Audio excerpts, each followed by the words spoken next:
Guys, ito yun sila guys, oh. Nag-repair ng twist lock guys, oh. Twist lock. Magre-repair sila ng twist lock, oh.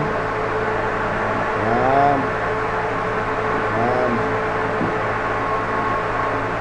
Ang tawag nga siniksik dyan, wire rope yan. Wire rope. Yan, oh, kasaya, oh. Kasaya.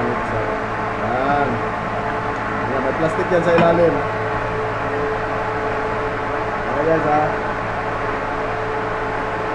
Wire rope. Yan, spring at saka stabilizer.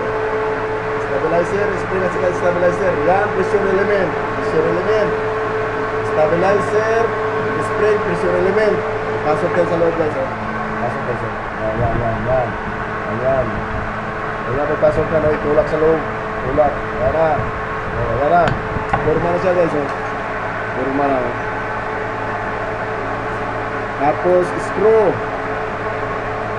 Apat na screw yan. Yan. Yung paglagay guys. Para pag mamarko kayo na yung masakyan nyo, yung container, yan yung twist lock. Twist lock yan. Higpitan na guys, yan sila guys. Tapos na guys. Simple lang pagkagawa.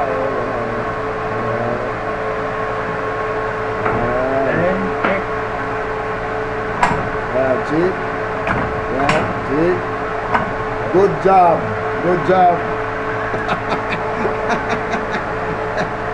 Ayos na guys. Tapos na yun. Hihigpitan na lang yun. Hihigpitan ng todo guys. Hihigpitan na lang. Okay na yan, ha. Ayos na yung kalagayan sa twist lock. Okay na yun guys, tapos na yun. Ito sila, oh. Dalawa sila nag-repair, oh. Guys, yan, oh. Dalawa sila para madali. Saka guys, kung gusto nyo pala guys, splice na may timbol. Ito na, oh guys, oh. Tapos na, oh. Yan. Ipapakita ko yan sa inyo kung paano ko yan ginawa. Guys, yan, oh. Ipapakita ko yan sa inyo kung paano ko ginawa yung may timbol. Yan guys, oh. Yan, oh. May timbol na yan guys. Yan, oh. Japanese guys, Japanese. Ipapakita ko yan sa inyo paano pag ng timbol, kasa ng timbol. Yan, pakita ko yan sa inyo. Ituro ko yan sa inyo. Yan, oh. Yan, Japanese yan guys. Japanese with timbol. Japanese splice with timbol guys. Salamat!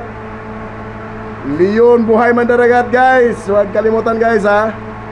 Like and share. Thank you.